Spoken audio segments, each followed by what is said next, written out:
Salam saudara-saudara yang dikasihi oleh Tuhan. Mari kita membaca di dalam Markus pasal 1 ayat 40 sampai ayat 42. Seorang yang sakit kusta datang kepada Yesus dan sambil berlutut di hadapannya. Ia memohon bantuannya, katanya, "Kalau engkau mau, engkau dapat mentahirkan aku." Maka tergeraklah hatinya oleh belas kasihan. Lalu ia mengulurkan tangannya, menjamah orang itu dan berkata kepadanya, "Aku mau, jadilah engkau tahir." Seketika itu juga lenyaplah penyakit kusta orang itu dan ia menjadi tahir. Nah, saudara, dikatakan pada bagian ini seorang penderita kusta datang mencari Yesus Kristus. Tahukah saudara bahwa penderita kusta pada zaman itu sungguh diperlakukan dengan sangat tidak menyenangkan? Yang pertama, dia kehilangan akan komunitas. Ia dijauhkan daripada keluarga, daripada teman-temannya, bahkan dia harus tinggal di tempat pengasingan sampai ia mati. Yang kedua, ia tidak boleh datang ke bait Allah untuk beribadah.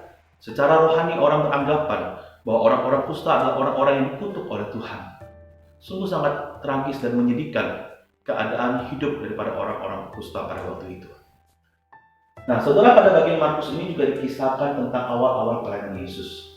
Pelayanan Yesus pada waktu itu sudah mulai banyak dikenal oleh orang. Dan kabar tentang Yesus juga sampai kepada penderita kusta ini.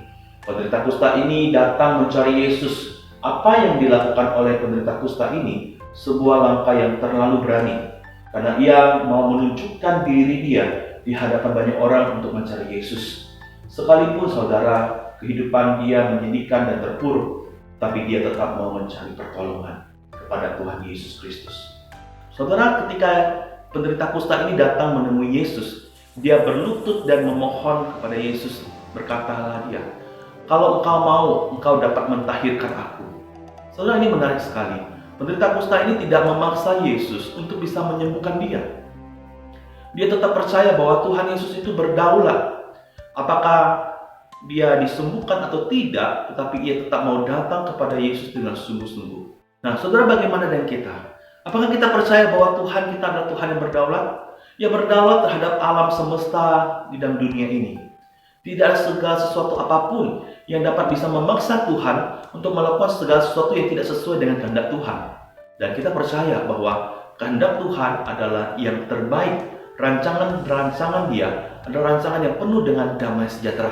Tapi saudara, di sisi lain, walaupun kita tahu bahwa Tuhan kita berdaulat, segala sesuatu terjadi sesuai dengan rencana dan kehendak Tuhan, itu bukan berarti kita harus mengabaikan doa.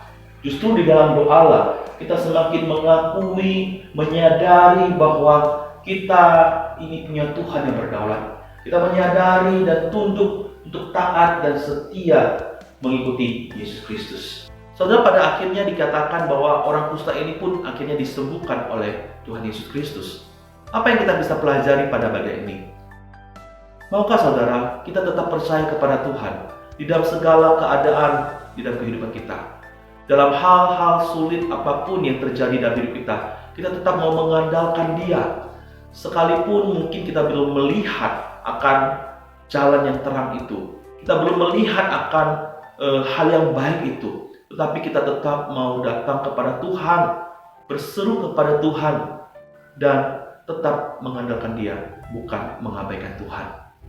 Dan juga jangan saudara, ketika ada pergumulan kesulitan, kita mengambil jalan pintas seperti yang mungkin ditawarkan oleh orang-orang lain yang tidak kenal Tuhan.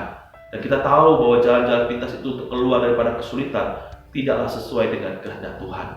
Saudara, marilah kita tetap mengandalkan Tuhan walaupun di dalam kondisi terpuruk, kesulitan apapun yang terjadi dalam hidup kita tetap mencari pertolongan Tuhan. Tuhan kita tetaplah Tuhan yang berdaulat. Rancangannya adalah rancangan yang terbaik dalam hidup kita. Tuhan Yesus memberkati kita.